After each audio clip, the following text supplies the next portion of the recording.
Alright guys, that bar I gotta weld across there so the seat doesn't sink in. And special thanks to Jimmy at Channel CGE, gave me this clutch which will work on this engine. Alright, you can see there's a little pocket for the battery. There's a little bar across, so the battery's kind of tucked in there, and it's looking pretty good. Now this engine is an old generator motor, which explains why it has an electric start and a strange shaft like this, tapered shaft they call it. So I'm gonna have to make do and cut a keyway on it. Well, I'm getting close, guys. Gotta do this real slow and carefully, but I'm getting there. Now I have the rougher disc, or the rougher grinding wheel on there right now, and I'm getting close enough where I'm going to switch over to a flap disc and smooth it out.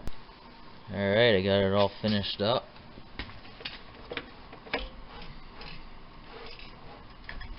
Let me show you guys the keyway. There's the keyway. See this? Slides right on.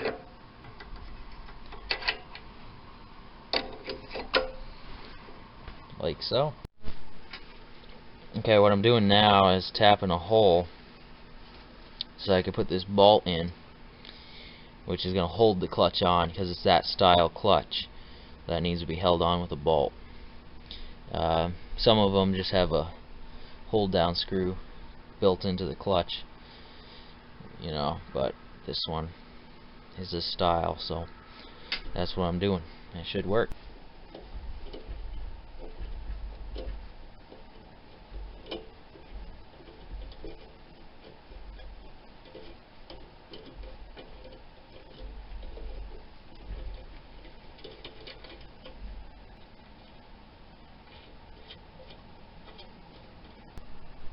Alright guys, several hours later, so I turned a tapered shaft engine into a regular 3/4 shaft. Alright, the modifications continue. I cut the axle like that on both sides because I'm going to relocate it. It's just kind of interfering with everything the way it is. So I'm also going to reinforce them because they're pretty light duty. And Jeep 2003 was talking about he had one that he put an 8 horsepower on. It was really bumpy, and he was, you know, the axles were bending and stuff. So I'm going to try to reinforce them and put them where they need to be. And when I figure it out, I'll turn you guys back on. These two pieces here are going to act somewhat like ladder bars, but Gokart version. Kind of strengthen it up a bit. I'll show you what it's going to look like when I get it all mocked up on there. Alright, I'm getting everything tacked up. Got quite a bit of supports and stuff going on, but I just don't want this thing to break. Got these nice 1/4 inch gussets I'm gonna put to use on the cart here to support the axle shafts on both sides. You can see there, it's pretty well braced. I got the mount for my brake welded on. I welded this bar across underneath so that if the tire goes flat, it'll hit that bar before it hits the sprocket there.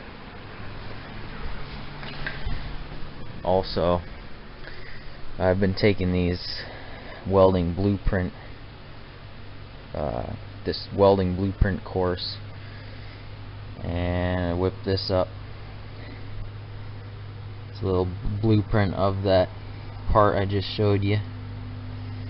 Anybody out there that does this stuff can point out the things I did wrong on here. This is the first welding blueprint I ever wrote up, so I know Texas Viking does this stuff, so that was kind of fun. But anyway, now I'm gonna paint it up and go from there. It's a nice 60-degree day, so I might as well get some painting done here.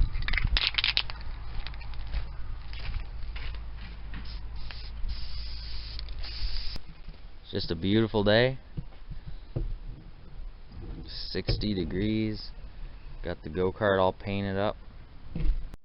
Now I was digging into this engine just a bit because I thought I had to run a kill switch wire, but there's already one right there that goes around, goes down through a plastic insulator, and then there's a connector right there, so all I gotta do is connect the wire right up to there.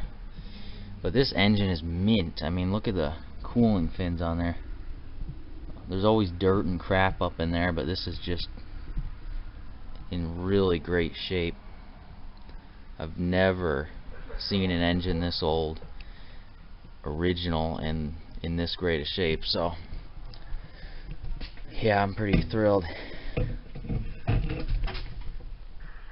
So I'm gonna figure out the throttle and then build a header for it, because everything needs headers.